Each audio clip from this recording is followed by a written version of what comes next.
Welcome, guys. The way that we rock and roll these things, since some of you guys aren't new, is we have a very, very simple structure, which is I typically will weave in a couple of mocking jokes about Kirby, Curb Diggity Dog, Curb Meister, Curb Mastro, Curb Not Curb Stomp, lots of different variations of that.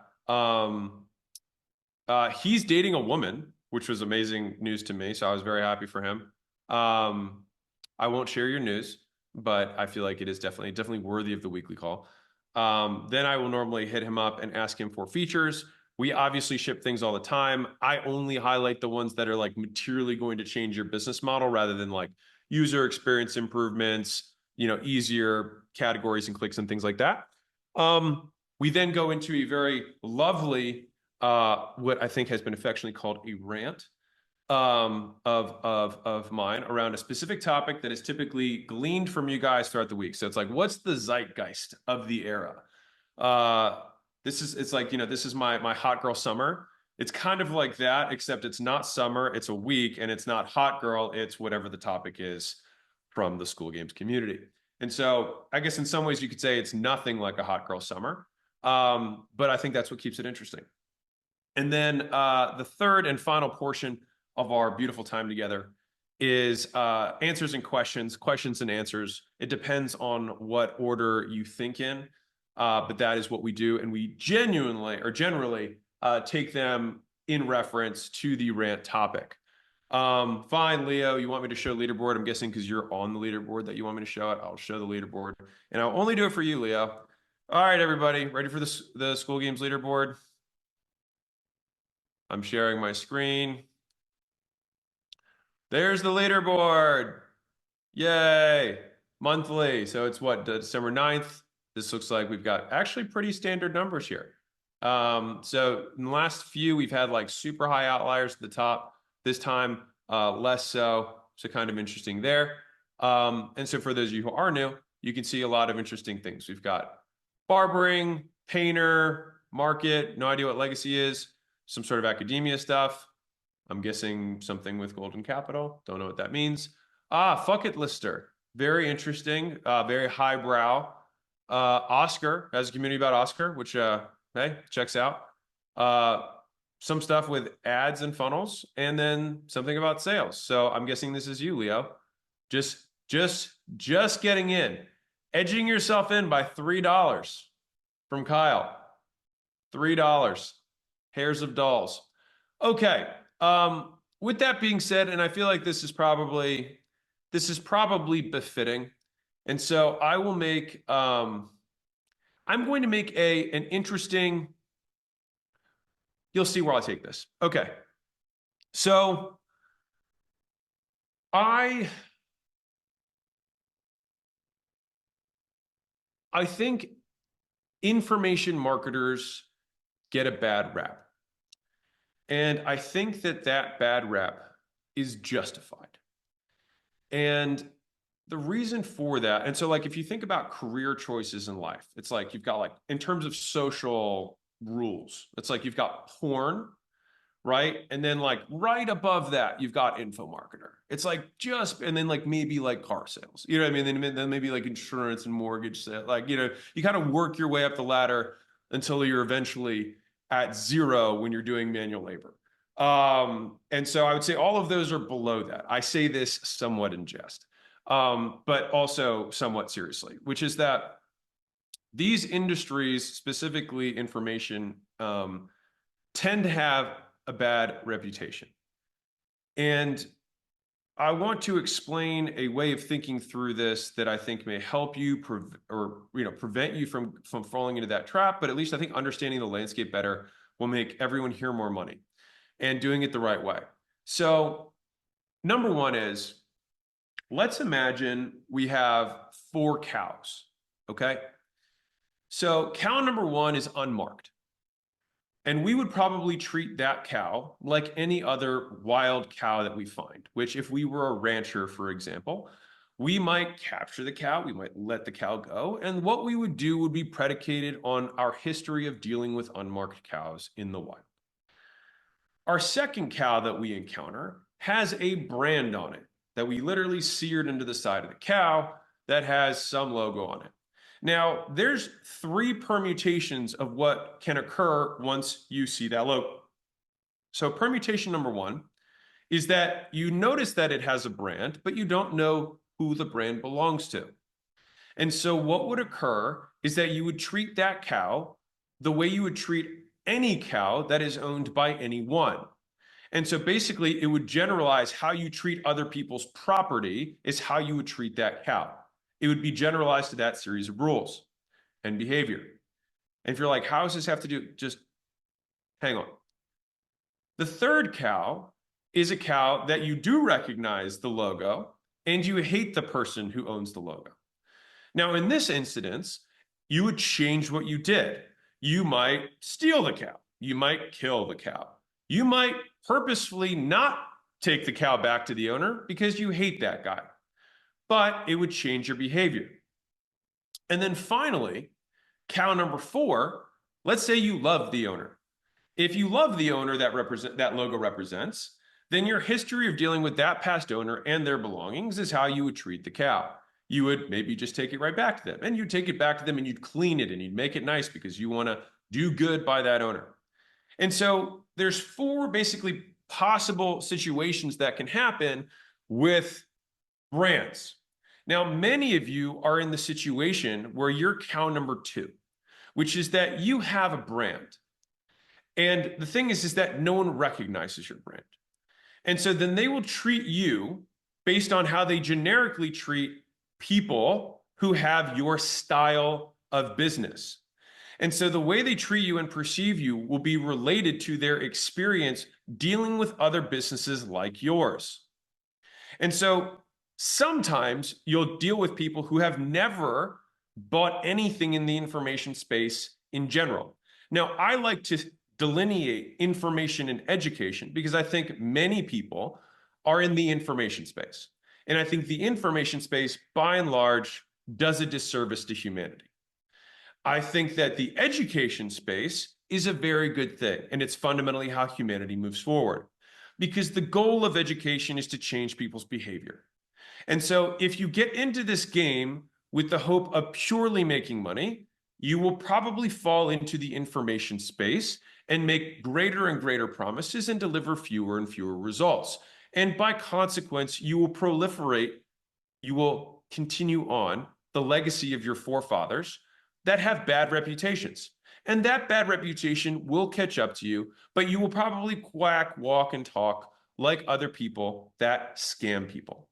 And it's very difficult to get into the scamming conversation because fundamentally you have no one gets results, everyone gets results, everything in between is gray. And so at what line do we decide this is a scam, this is not a scam, right? It's an interesting conversation. And so I have a hard time defining it. I think a lot of it comes down to a word that I hate, which is intention. And the reason I hate intention is because you can never measure it. And so there are some people who are very well-intentioned that deliver very poor results. And there are some people who have poor intentions and deliver great results. And so this is where it gets tricky. But I think many of you lack skills and lack patience. And as a result, build bad brands because you make promises you know you can't keep. And so I think the intentionality, the one that I can measure that you can know about, is whether you're lying or not. And I think it really comes down to that. The reason people hate marketers is because they lie. They deceive. And I think that many of you have relegated to that, and it's hurt my reputation. And I think it's hurt it's hurt plenty of people's reputation. And I think when you think about that cow example, the second cow, where you see a logo that you don't recognize, if that logo looks like logos that in the past have hurt you, you will assume that the person who owns this cow will also hurt you, and then you will steer clear. And so many of you rob people of their dreams and futures because you dissuade them from making purchases that would otherwise save their lives. And so there's a sales close that I like a lot, which I call burn you twice. And it goes like this. If a prospect says, they're all the way at the finish line, and then they think to themselves, you know what, I bought something like this in the past and it didn't work for me. And so what do you say in that situation? Well, what you would say is the only thing worse than buying a bad investment once is having that bad investment prevent you from making a good one. Because when that happens, it burns you twice. Once when you bought it, and the second time when it prevented you from solving the problem to begin with. And then you tie it with a metaphor. You say, for example, who here has dated someone before the person that you're with now? I would assume that many of you have, except for Kirby. It was his first. But we can assume that for most of you, you've dated more than one person. And so in this instance, that middle school boyfriend or girlfriend, that high school a boyfriend or girlfriend, if you broke up with them and then swore off dating in general, that relationship would have burned you twice. Once because you had some bad experience, but secondly, for every single thing, all of the benefits you would have derived from getting the relationship that you would end up having when the right person is in front of you. And so I think many of you are preventing people from finding their second person because you're burning them so hard. And so the first rule of marketing and advertising in general is state the facts and tell the truth. And you need to use your brains to think about what is unique about what I have. There's always something that's unique. First off, there's you. You're unique, right? And not in a special snowflake way, but just literally like there's one of you. And you live some set of unique experiences that hopefully should better position you to help somebody in the particular thing that you chose. Now, the reason that I emphasize proof over promise so hard, and I think this goes double for beginners, is that like there's a lot of I think pilf. Is that what I want to say? I think that's the word I'm going for. Pilf sounds right. Basically, bad stuff being peddled by people who have poor intentions, which is they tell you things like you should never give your time away for free. People won't value your time. Well, no shit. They shouldn't value your time because your time has no value now. And so what we have to do is earn the right to charge money. And the easiest way to do that is to fill up your calendar with people. So basically you force yourself into scarcity. So hear me out.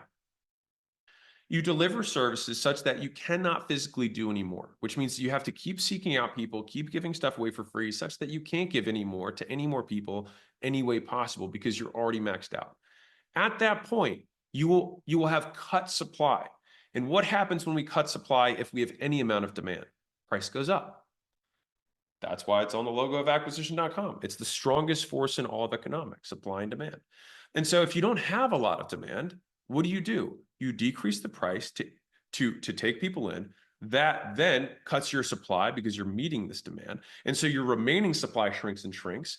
And if you deliver good services, what happens? You get word of mouth. But word of mouth now goes to the much smaller amount of supply that you have remaining, and price raising occurs. Now, until that happens, and this is the natural way of business, like this is how it works. And the people who try to shortcut you do so because they want to make a promise to you that honestly, neither of you deserve to be making. Like I've started every business I have, every product line, I start for free. I always start for free because how can I know if it's any good? I got to get people to try it, try the food, try the cookies, right? Like try them out, let me know. And this is fundamentally what, I mean, we do this with Skool all the time. We watch what people are doing, right? I mean, shit, like it's a free trial for Skool as is, like it's always free, right? Like, and like we get to see what happens. And so many of you are lying, and that is how you're selling people. You're making promises that you can't keep. And so there's one of two scenarios. You're either making promises you know you can't keep, in which case it's unethical. And the other situation is that you're making promises that you have convinced yourself you can keep, and then you shift the blame to them, which is the more common one, which is like, well, they got to do something. And I'll give you a framework that Google talked about, which I really like. It's the user is never wrong. Now, they obviously focus on users, but it's a different way of saying the customer is never wrong, which is there's a famous story, and I'll tell it to you. So when Sergey and Larry Page of Google were thinking about selling Google to Excite. So there was a period of time where they thought about selling Google in general. And so they were pitching the board of Excite. And they had Excite pulled up and they had Google pulled up. And they typed in like university in both of them. And then Excite had like all these random universities, and Google had like Stanford, Harvard, and like it was ranked in an order that made sense, right? And so the executive from Excite said, "Oh, well, if you typed the query in wrong, if you typed it in this way, we would have had the same response." And it was like in that moment that they realized that like they had this competitive advantage that would continue to compound, which is like you have to meet the user where they're at. You have to meet the student where they're at. You have to meet the customer where they're at. And so the businesses that meet people where they're at are the ones that are worth the most. And so when I talk about the value equation, the bottom half of the value equation, it's speed, effort, and sacrifice, right? How can we make things less risky? How can we make things faster? How can we make things easier? And so many of you would be better served looking at the results that you have in the face and accepting the fact that you're probably not that good. And then upon realizing this, trying to get better. And I think that many of you are in such a rush to make money that the faster path than getting better is to lie about being better, or to lie about the proof, or to lie about the results. And as a consequence, you do yourself a long-term disservice because you will destroy your reputation. You do every person who buys your product a disservice, and you do every other business in your space a disservice. You literally are a leech. You provide no value. It's like 1 degree above the people that literally pretend to be other people to, get Forex trading and crypto things. And like, they make fake profiles, and it's a whole industry. 1 degree above that. And the main reason is just because you at least are, you don't pretend to be other people, but you pretend just about everything else. And so a lot of the tactics that I teach, a lot of the methods that I teach help people believe you. But if you use them to sell people bad products, you will ultimately hurt everyone. And so the way to prevent against this is state the facts and tell the truth, say what only you can say, show what only you can show, begin working for free, allow the demand to continue to increase based on how good you are, allow that increased taking on of demand to decrease your supply. Once the supply of you is smaller than the demand for you, then a price above zero will become natural. And then you will be able to continue to raise those prices as more and more people will be willing to pay you. And some of the free people, you'll say, hey, I have more demand and you're taking up a slot and this guy wants to pay me and you don't. So either you can pay me or you can leave. And if you're doing a good job, they will pay you. And you go to the next guy in line and you say, hey, there's another guy who's willing to pay me and you're not willing to pay me. And you just keep going until eventually you've replaced your entire thing. And guess what happens now? You continue this cycle.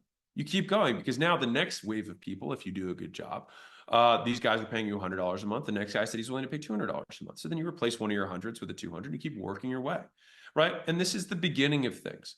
Now, from a scalability perspective, all you're going to do is either raise prices, which is a wonderful way of living, or you increase your capacity, which you either do by hiring people where you make a margin on their time, or you change the service ratio from one-on-one to one-to-many. That's it, right? Those are the choices you have. You raise your prices, or you sell the same amount, more people, but you have more people helping you, or you sell more people and people are getting a more fractionalized version of you. Now, if I had to make a bet for most of you would be better served doing a fractionalized version and basically bouncing back and forth between price increases and fractionalized versions of yourself. Main reason for that is that it just takes fewer operational chops to do that. Not to say there's anything wrong with having more people work for you. By doing it the way that I just outlined, you will incur more key man risk. You will be more involved in the business. You will not get further away from it, but it will make you more money. And so for many of you, you're like, I don't want to sell a business. I don't care about creating an asset. Like, I just want to make an income. And this will help you do that. But to be clear, you will work. And as should you. You're a human being and we're meant to work. So, welcome to reality. Now, I have a really good visual for this. Actually, let me see if I can get some props. Hold on, 2 seconds. Kind of fill in the blank whilst Hormozi's getting that. The most obvious and common example I've seen of this is beginners that haven't made 10K a month promising other beginners to make 10K a month. Yeah, don't do that. Okay, so let's say we've got two glasses. All right, so this is full of milk. All right, so it's not actually full of milk, but just bear with me. So this one's full of milk, and let's say that I pour this one glass of milk, I pour a third, a third, a third in here. Then I fill each of these up with water. All right, so it's like kind of like slightly, it's pretty diluted milk. Now, when I do that, this is basically how I see you hiring somebody, training them over the weekend and saying, okay, you can now do the delivery for the customers. Well, if you're charging a lot of money for something and you can teach someone how to do it in a day, then maybe you're not that good, or you're now selling somebody who's way worse than you. And so it's more likely that they didn't recreate your entire life in a weekend when you train them. And so what ends up happening is that when your customers try this now diluted milk, it tastes pretty bad, which is why I'm a big fan of, instead of doing this, here's the alternative. So you have your big glass of milk, this cold, refreshing milk. And instead of having glasses that are the same size as this, we pour it into, let me see if I have another visual here. Well, let's just say a shot glass, all right, a much smaller container. So we pour it into 3 shot glasses, but it fills to the brim, but it's a smaller container. To me, if I were to ask you, would you rather have this diluted full glass of milk, or would you rather have a shot glass of perfectly diluted milk, or perfectly, the same amount of milk? Which would you rather have?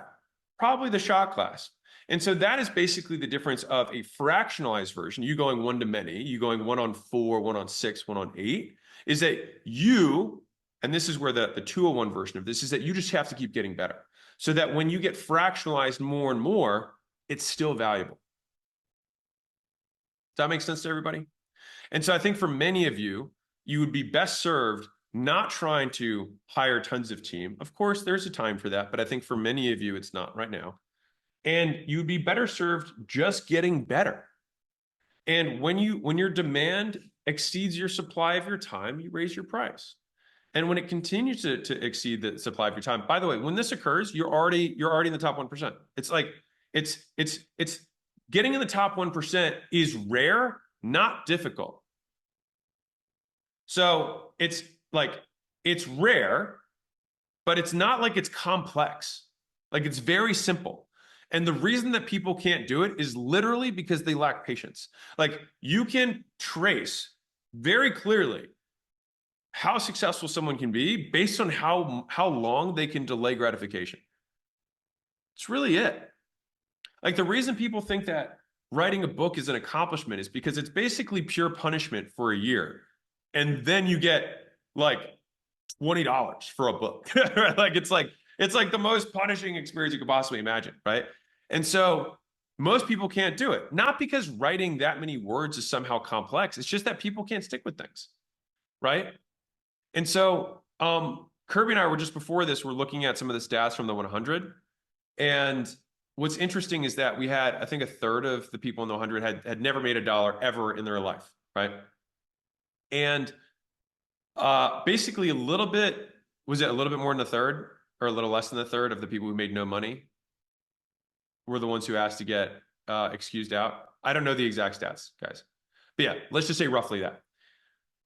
So 100% of the people that gave up, literally just gave up. They're like, please don't contact me anymore. About us helping them make money. Helping them do the thing that they said they wanted to do. And so I will give you 2 rules that I think that the majority of human beings can live their life by. Number 1, do what you said you were going to do before it became inconvenient. Number 2, leave it better than you found it. And that goes for everything. It goes for customers, it goes for employees, it goes for the marketplace, it goes for the environment, it goes for your family, it goes for your kids, it goes for the buildings you walk in, it goes for the restaurants you eat at. leave it better than you found it. It's a very simple, these are two very simple rules that are worth living by. And I think that if you just use those two rules, you could probably fix most of these marketing issues, because many of you are not leaving people better than you found them. They're worse. They have less money, and now they have bad taste in their mouth. And now you've dissuaded them from buying education stuff in the future, or rather information that would eventually become education if it was broken down more. And so many of you are teaching things you have not done, which means you're lying to other people or yourself, which sucks. It really sucks. And so I think one of the big issues is that people have realized that the things that you can sell for the most amount of money tend to be things that help other people make money, right? The largest of those being investment opportunities. That's the biggest version of that. Underneath of that would be business improvement things. Underneath of that might be income opportunities. And like that's, kind of on the how much money you can charge for something, sphere, right? And some of them don't pass the obvious like sniff test, which is like, if you were so good at crypto trading, why don't you just trade crypto? If you were so good at day trading, why don't you just fucking day trade?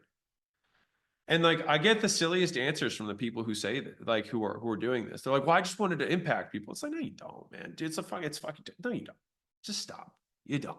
If you want to impact people, go day trade and beat Wall Street, actually, and then take all that money and build a fucking city. Right? And so it's just like these obvious things. And so I know I want to make this because I could try and get into like, specifics of like, obviously don't like, I could talk about this from a compliance angle, but like, I don't think it matters. Like, I mean, obviously it matters, but like, basically if compliance is the reason that you're not doing it, you've already lost. And you're never going to win long-term. Because the thing is like, the truth is like the sun.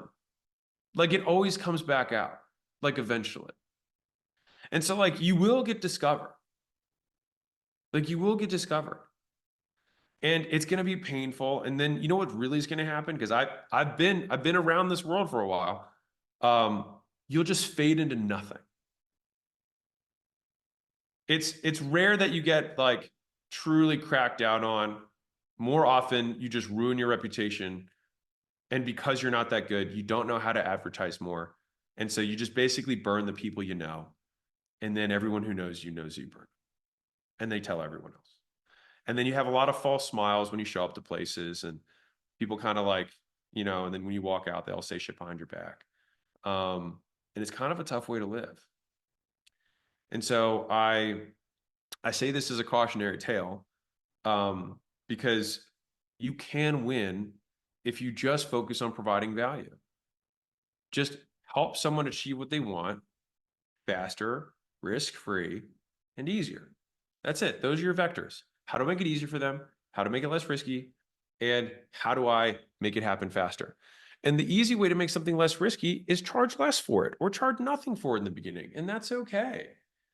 Like a lot of you just need to charge zero for a minute. Like I think as much as like we talk about the, MRR, and we're going to change some of the incentives around the games because we want to make sure that we push back against this. But like having a free community is a wonderful way to make money. Like there's lots of things that you like, building goodwill can happen in those situations. And so like you just give yourself, and I do think that having a free community trains you on, it's kind of like content creators, I think, do a better job in general. Don't get me wrong, there's bad ones. But in general, the direct response ads guys versus content creators tend to do a better job with their communities because they have lived, their entire life is based on their reputation. And so they have slowly compounded an audience over time by setting promises, delivering on promises, and over time kind of letting that audience compound. And so when they make a product, they care about the product being good, and they care about their reputation. Direct response guys who learn ads first, in general, tend to not be that way because they can always go back to the bucket of like the nameless masses and bring them in. And so although I think, scaling ads is a wonderful way to scale, just like, you know, building a brand and making content or outreach. Like they're all fine ways to scale. They're fine ways to advertise, let people know about your stuff. Many of you need to just look at yourselves in the mirror and think, is it worth making this money from someone else when I know I'm being dishonest? And that's a you question, because there's nothing that we can do that's going to there's nothing we can do. Like your reputation is going to be your reputation.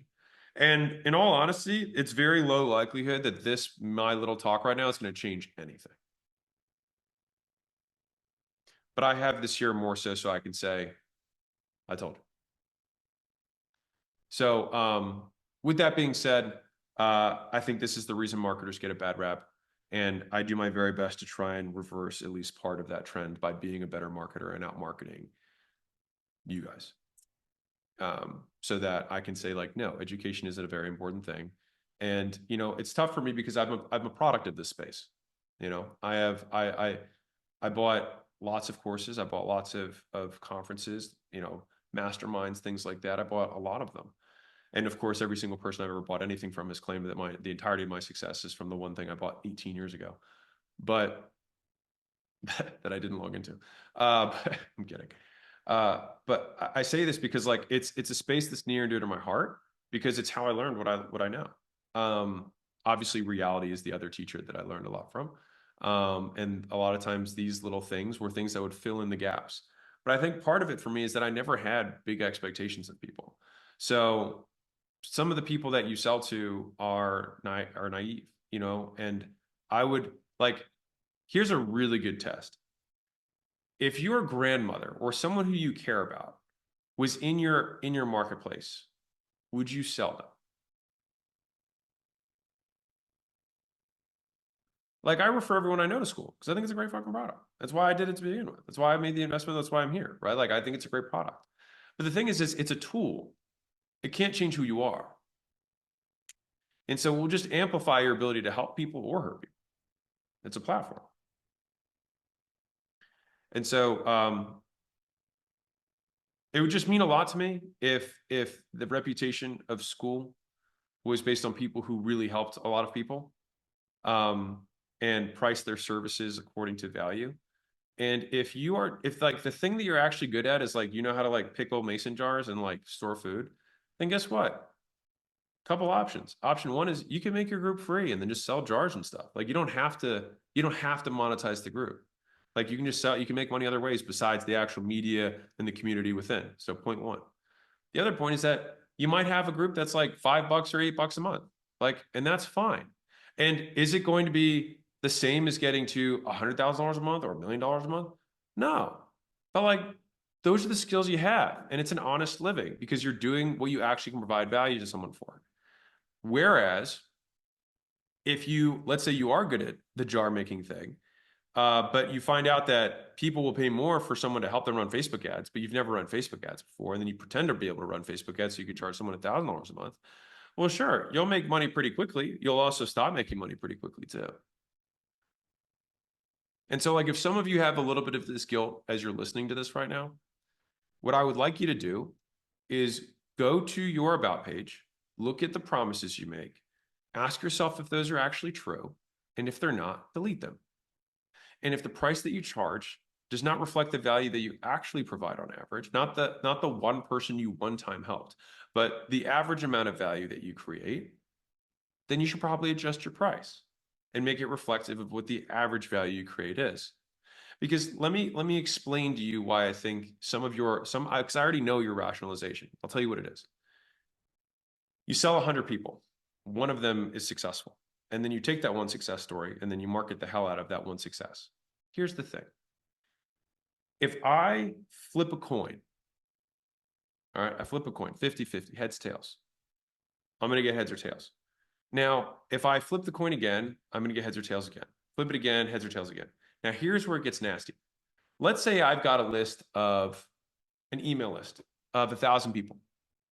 And I send half the list that the result of this coin is going to be heads, and the other half, the result is going to be tails. All right. Now, 500 people after my first flip think that I'm a god and I picked this, but they're like, but that could have happened anytime. So then I flip the quarter again, and with the remaining 250, I send half heads, half tails, and I'll be right on one of them. And now I've got 250 that saw me get it right twice. And then I'll flip the coin again with 125, 125. And then this group saw me do 3 times in a row. And I say, would you like me to tell you what the next stock pick's going to be? And of course, they're willing to pay me. And so I just marketed that 125 people. That is a fucking lie.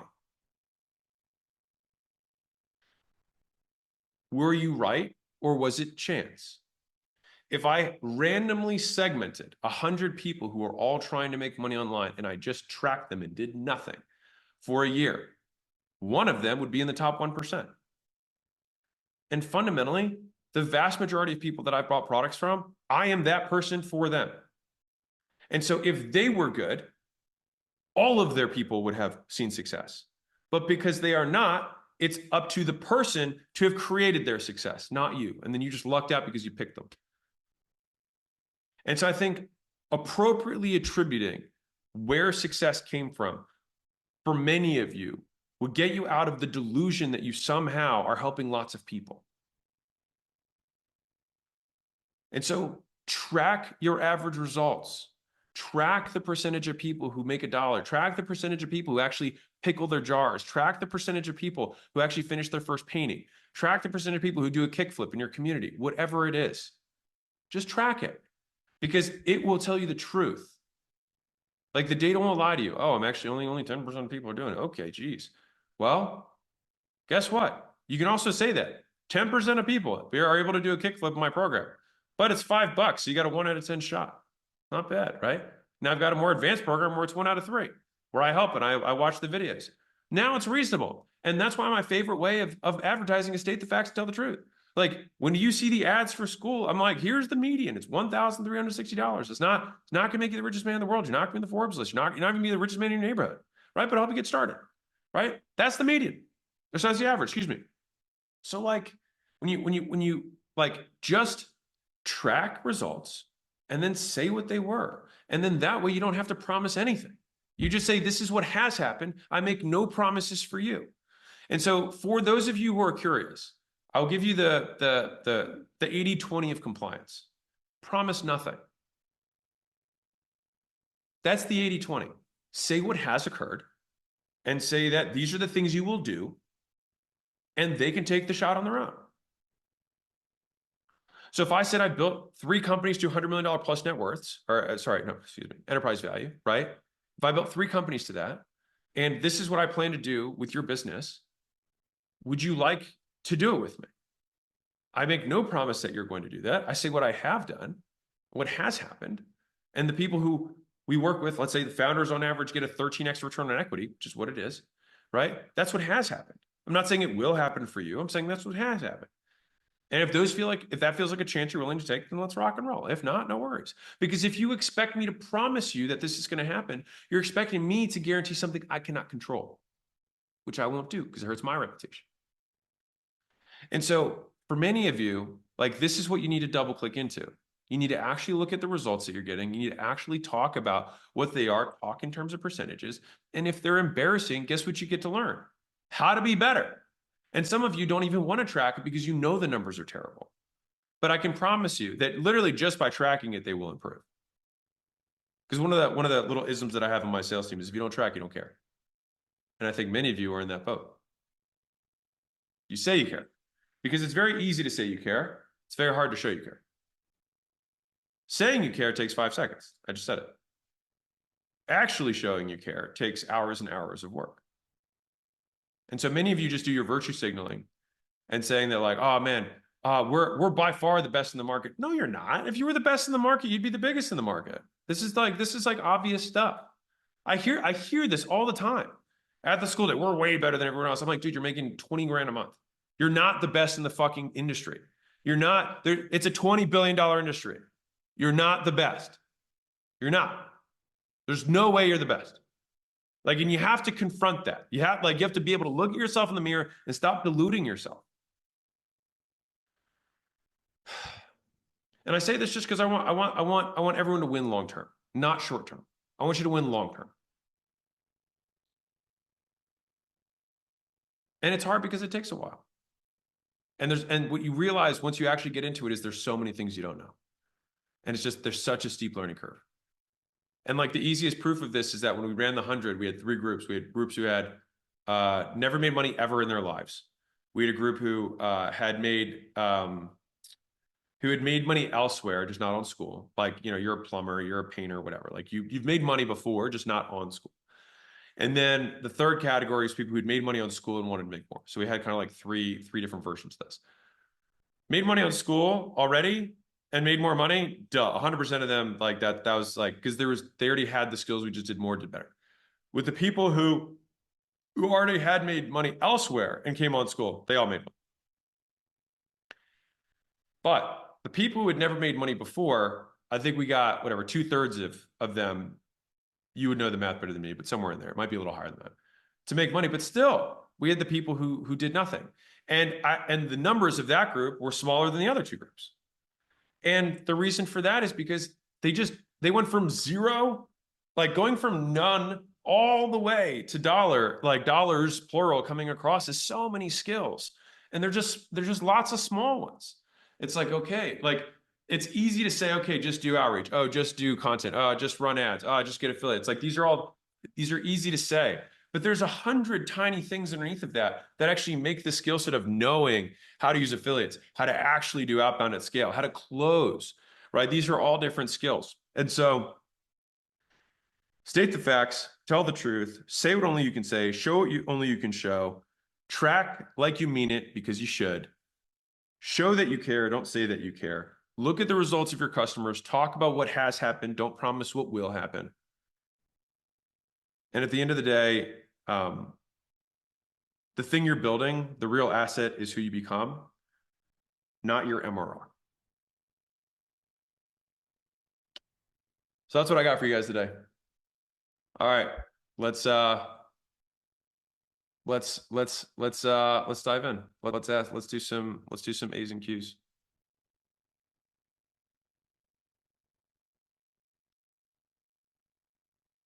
Q&A tab at the bottom if you have questions. Hormozi in the answer tab, there's 8 that have been selected.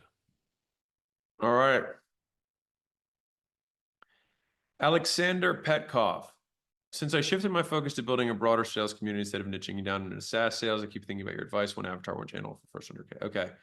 In one of the early episodes of the game, you talked about why you shouldn't make content. Yes, it was a long time ago. I'm curious how you'd apply that principle to building a sales-focused community from scratch.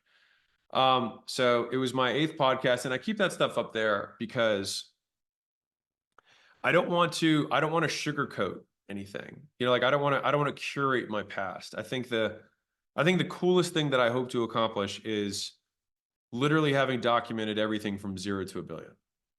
That's like probably the coolest contribution that I think I can have as a person, like as a human being. And that first podcast, that's episode 8. And that one is, I was doing 2 weeks. So that's so 90 days from when I lost everything is when I made my first podcast. So it's 120 days. So I'm 4 months out from having lost everything for the second time. And so there's some context on that specific podcast for you. And so I would say, listen to me now, not necessarily listen to me then. I'm richer now. But should you make content if you want to have sales or community? Yes, I think it's a good idea. And later I talk about stories of like, I started making content and then I found out that people who came in from ads started watching my content, even though my content didn't perform super well. They would still watch and be like, oh, this guy knows his stuff. And so it acted as lead nurture. And what's really interesting about content is it's like shadow VSLs. It's like, when I say VSL, I mean a video sales letter for anybody who's new. It's like shadow persuasion. Like no one knows, but like if you, and this is how I would encourage you to do this. When I make content now, I always have to remind myself that I'm not making it for my audience. I'm making it for someone who doesn't know who I am, because your existing audience won't mind if you reintroduce yourself or re-edify yourself or whatever, but anybody who's brand new has no idea why they should listen to you. And so reminding yourself that like, even though it feels repetitive, you're like, I can't believe I'm introducing myself again. It's like, you have to do it because the whole point of the content was to reach people who don't know who you are. And so when you make stuff, it's like, if this is going to be like every piece of content you put out, there is a person on earth that has never consumed your stuff before. And that will be the only thing they know about you, is that one piece. And so it makes me think about Michael Jordan's, if you haven't watched Last Dance, I recommend watching it. It's like a mini series on Netflix. But he has this little part that like gave me chills when I watched it. But he said he played so hard because he knew that there was like a father and son in the audience in every game, that they only had enough money to save up for one ticket for the year. And he was like, and I had to put on a show for them. Like I almost get choked up thinking about it. And so it's like, you want to do it for them, right? You want to like, and believe me, there are many days I don't feel like making content. I make content, right? And it's like, I have to show up for that person, that dad, that kid, that whatever, that person in Pakistan who's like, this is how he's going to like learn how to feed his family, right? And so would content still be the less long-term strategy, even if it takes years to master as a way to drive cold traffic? Yes. Yes is the answer. Now, again, all of these things come within the context of a timeline for a goal. If you said, I want to make $1 million next week, the likelihood that you do that from content is basically zero. The only way to probably do that in a week would be to get the biggest sales affiliate to somehow send you traffic. The likelihood that the biggest sales affiliate would send you traffic rather than themselves is also low. But that would be the way to do it. That would be the fastest way to do it. The second fastest way to do it would be ads. The third fastest way would be outbound. The fourth would be content in terms of speed. But I would say, like, taking out the affiliate thing for a second, of those three, they are, in terms of like compoundingness and long-term strategy, they are equal opposite in terms of value. Building the content, building the brand is the biggest long-term asset you'll have. The second biggest asset would be if you had a team of people that knew how to consistently do outbound, because that's something that's kind of channel agnostic. It's very reliable. And so that would be the second. And then the third would just be paid ads, because paid ads are incredibly volatile and very hard to sustainably get customers. Not like you can always run ads. It's just that like it's volatile. Like it'll go up and down. And here's the thing is that when you're small, the up and downness, you think it's going to get better at scale. It doesn't. It actually gets worse at scale.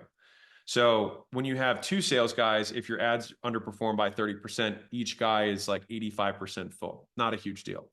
When you've got a 50-person sales team, if you have 30% underperforming, it means you have 15 guys who have 0 on their calendar. And so instead of being percentages, it's entire roles, because the volatility has more scale with it.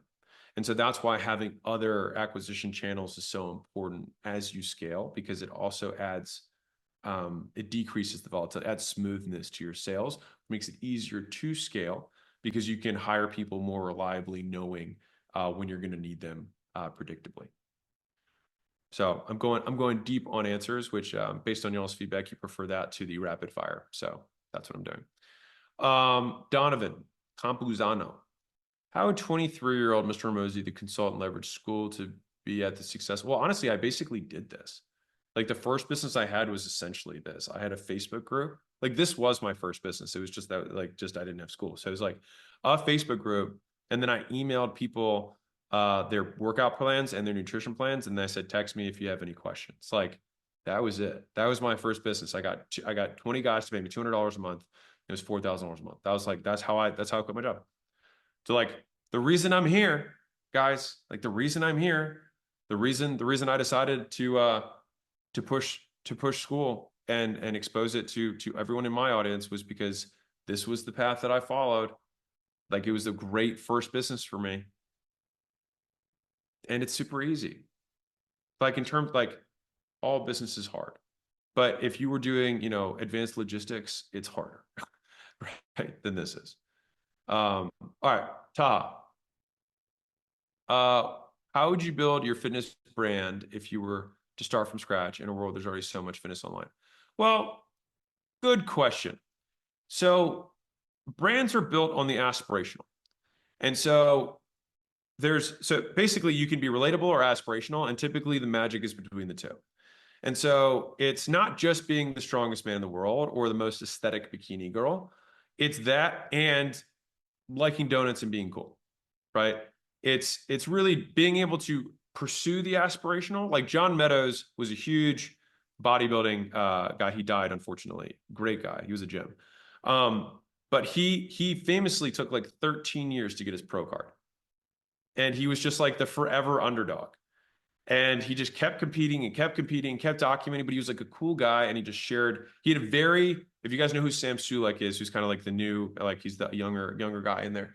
He had like old Sam Sulek vibes. Like if Sam Sulek were like 50 or 45 and like kind of beat up, that was his vibe. Just very like, hey, this worked for me. Like, hope this works for you. Like very unassuming. And so the thing is like, you're not going to win trying to copy someone else's brand. Because the inherent thing about brands, like the reason quote authentic brands work is because authenticity is one of a kind. Not being authentic, but what you are being authentic about. So like if you're authentic, then it means that you're being yourself. Now I can give you definitions around that, but let's just leave it there for now. Is that, well, I'll give you the definition. Fine. Is you act as though you couldn't be punished, right? Like how would you behave if no one could punish you? If there were no, like how you act when nothing can hurt you is being authentic.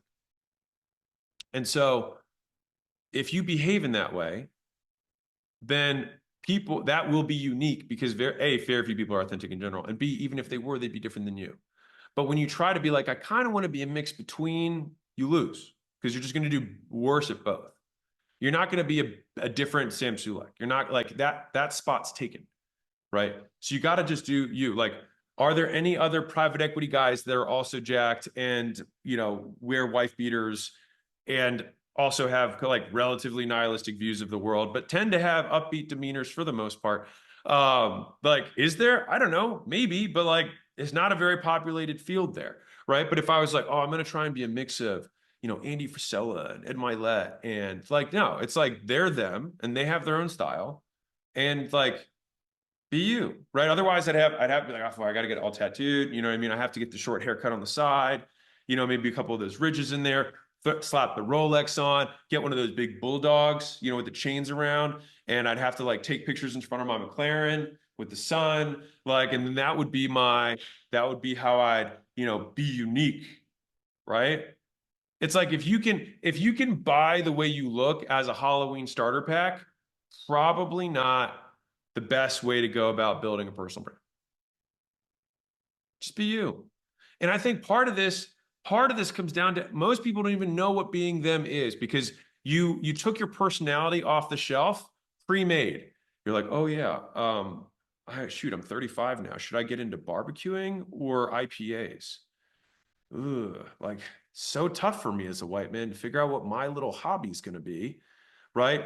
Oh, okay, I wear flannels and cowboy boots and jeans and, you know, cut off vests, and I put the long sleeve white shirt underneath of my flannel here, right? And I wear aviators. And you know, I've absolutely adhere to the rules of what all men who look like this look like, rather than being able to reason up from the ground up of like, I like all this, but I like sneakers because they're more comfortable or whatever, right? And so I think it's basically questioning everything about who you are and why you believe what you believe, more specifically, why you do what you do. And if you don't have a reason for it, then figure out what the right reason is and then change to do that. And some of this takes trial and error, right? Like the reason I wear the shorts I have is because I tried on 200 different pairs of shorts. And I was like, I like these ones the best. These are the variables I looked at. And this is why I think these are the best ones. So like I can defend everything I wear. And so if someone's like, oh, he did it because of like, I'll tell you why I wear beaters. They're like, because they're really easy to print logos on, right? They breathe better than anything. And I tend to just run hot. And so this is the least I can wear that's socially acceptable, right? Without being shirtless, right? In my stuff. So I bring this up just because I think a lot of people are trying to build brands that aren't their brands. They have an idea of a brand they want to build and basically try and copy and paste that. I mean, some of you guys do it. You do it to my shit, and you shouldn't, because you're not going to beat me at being me. It's a losing game. And so I think some of you guys aren't proud of who you are, and I think that's probably the first step. And the easiest way to start being proud of who you are is like know why you are the way you are. Like be able to explain why you do what you do. Because then it will mean it came from you and not somebody else. So you're not grabbing your personality off the shelf. You're actually reasoned from the ground up, like I do these things for this reason. And some people disagree with me, and that's okay. All right. Taha, I think I genuinely answered your question. Julie Fratantoni. Julie Fratantoni. There we go. What's up, Julie? You're brand new here. What's up? My Substack newsletter just blew up. That's awesome.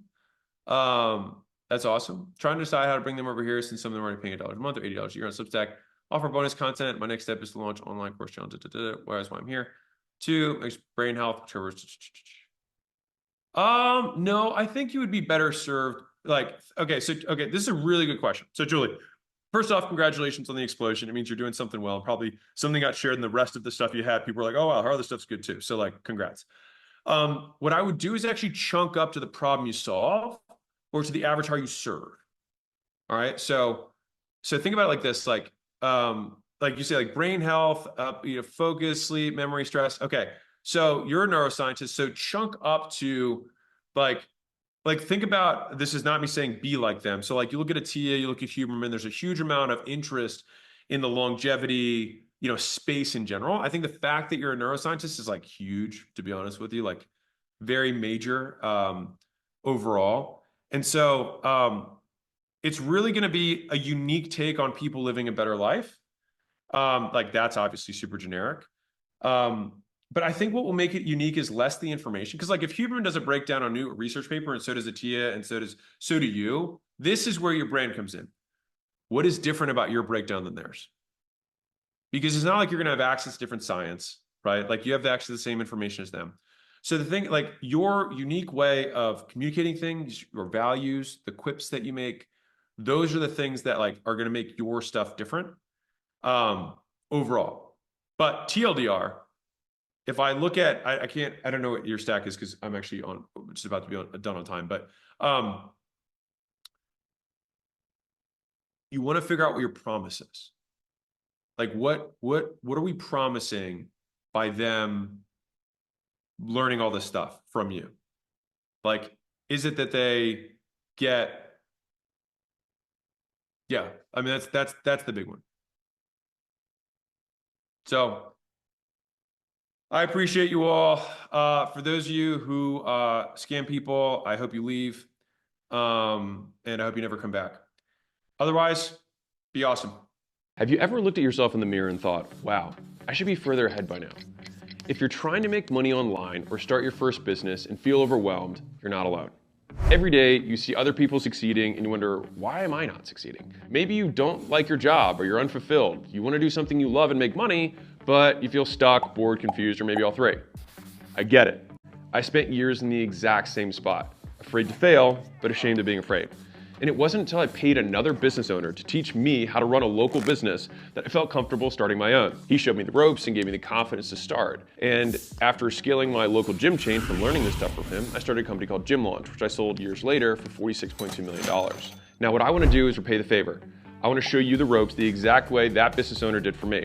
And as the person with the largest community on Skool, which I'll tell you about in a second, I can show you exactly what to do. You can start your own online community business today with all the things I didn't know when I started my first business for free with the Skool Games. So imagine building a business being as easy as playing a video game with step-by-step instructions, live workshops, real-time leaderboards, and new friends to make it fun. If all that were true, would you at least be interested? Okay, now you might be wondering, well, what exactly is Skool? How do the Skool Games work? How much does it cost? Do I need to be an expert? Do I need an audience? What are the prizes? Great questions, let me break it down for you. Skool Games is a fun, easy way to build your online business. No experience or followers needed. Just simply choose a painful experience you overcame, something you find interested or you're passionate about, or some skill you learned throughout your career, no matter how small. It could be as simple as a better way to organize folders, or meal prepping for kids who have food allergies, or travel hacks. And then all you have to do is just invite people to community about overcoming that pain, following that passion, or learning that skill. And we'll show you exactly how to build it and monetize it on your first try. Now, if that sounds insanely simple, that's because it is. So check it out. Hakeem, a former barber, now teaches barbers how to cut hair, and he makes over $16,000 a month in recurring revenue and was able to retire his mom from his online community. Levi and his partner from Music Money VIP help musicians and creatives learn the business of making money, and they take home over $30,000 a month from that community. Evelyn gained 234 members on her first month in the Skool Games organically, just from the millions of users we already have on Skool. And how about Christian, who simply teaches people how to flip phones and then was able to make a phone flipping community? Kai created a YouTube community helping other YouTubers make better thumbnails and headlines. And this is the first time he's ever made an offer, and he's earning over $57,000 a month after his first Skool Games. Nate and his brother are really into anime and fitness, so they created a community to help people do anime and fitness together and become their own heroes. And they did $91,000 in recurring revenue their first month. And Kenneth started Creditpreneurs, a community that helps people improve their credit scores and makes over $70,000 a month in recurring revenue. And the thing is it doesn't have to be about making the money. It could just be doing the things that you love. Jed teaches people how to paint with acrylic. Antonio teaches men how to pick the right cologne. Ryan has a paid community just for fun with funny gifts, and he has hundreds of people paying him $1 a month. The possibilities really are endless. And here's the thing, you can become one of these success stories. You want to know why I say that so confidently? Because 54.1% of people who start a paid community in school make money. Yes, you heard that right. More than 1 out of 2 people who start a paid community in school make money. That means by your next reunion, instead of answering, what are you up to these days? You could be answering, how'd you do that? And could you help me? And the thing is you probably could, because it's not that hard. So think about a paid community like this. It's kind of like an online party. So when people go to a party, it's not the host that makes the party, it's the other people at the party. Those just invites the guests, provide the place to meet, and sets the rules for the party. And since it's your party, you can make the theme whatever you want and invite whoever you want. And when the party rocks, you get all the credit, even though you just put it together. And when the doorman collects the money to let people in, it all goes to you. Right now, people are paying hundreds, sometimes thousands, to get into digital communities the same way they do nightclubs or cafes. Just think about it as a place where lots of people who want to talk about the same stuff can gather together, and people pay to get in. And the crazy thing is people are selling courses and coaching programs for thousands and tens of thousands on how to build a business like this because it's so profitable. But what if there were a faster, easier, zero-risk way to learn how to do this for yourself? What if you could learn how to start, scale, and monetize an online group the right way on your first try for free? Would you at least consider it? All right. So for those of you who want more out of life, an online community takes the least amount of time to get started. You can literally make money in hours. It requires the least skill. If you can invite people to a party, you can make this business work. And you don't need to be an expert. You just invite those people and let them do the heavy lifting for you. It's kind of like Wikipedia. Wikipedia is not the expert at anything. They just bring the people together and then they are the online de facto experts. It's even faster than building a course or starting a coaching program because you don't need to have all the answers for that exact reason. Interested yet? Good. Because Skool Games was designed to smash through every obstacle that once stood in the way of starting an online business. It's why we have such an insanely high success rate. We've obsessed for years about removing everything that stops people from succeeding. And that's why with the Skool Games, you can succeed without an audience or expertise. Because let's face it, most people don't. And so we had to figure out a way to help people win. And of the 5 out of 7 communities I talked about earlier who won the Skool Games in their first month, only 2 of them had organic followings before they started. You don't need any fancy software, calendars, payment processing. Everything you need is already built into Skool. And you don't even have to know what your community is going to be about yet. I'll show you how to pick it. It's simple, and you can do it in less than 20 minutes. And if you're wondering, well, how do I get people invited to my community? Don't worry, you don't have to ask people you know. We've made it simple to crowdsource your community, just like Evelyn did through Skool itself on the millions of users we already have on the platform. As for tech skills, you don't need any. If you have the technology to watch this video right now, you already have all the tech you need to start, scale, and succeed. So what happens if you sign up right now? Well, you'll follow our process, you'll build a paid community about whatever it is you love, and if you become one of the top 10 communities on the leaderboard, you'll join me and other successful community owners here in Vegas. And even if you don't win the first month, you get to keep competing every month until you win. And then you can join all the alumni and all the past winners to get to the next level. Worst case scenario, you join, you do nothing, you decide to quit and walk away with thousands of dollars worth of knowledge that you can take with you on whatever business venture you want next. Best case scenario, you take a zero risk move and change your life forever. Or maybe you're just like Kyle, who's never won the games, never got in the top 10, and just built a community that makes him $4,664 a month in recurring revenue. He didn't win any awards, but would 3, 4, 5 grand a month change things for you? If so, then you're in the right place. Remember, the only guarantee is that if you don't take the shot, you'll stay exactly where you are. But if you do, you could be the next one coming out to Vegas celebrating how quickly you built an online business with consistent monthly recurring revenue. You in? Click the button below to join the Skool Games now. If you join this month, I'll personally onboard you live. Sign up and I'll see you on our onboarding call on Monday. You can ask me whatever you want. Now, if you're worried about starting a free trial, we offer an unconditional money-back guarantee. So if you finish your trial and you forget to cancel, just let us know and we'll refund you. All right, we just want people to win. And I'm gonna say this one more time because it's important. 1 out of 2 people who start a paid community in Skool make money, with the average paid community owner earning $1,360 per month. You really can do this. Click the button and let's get started.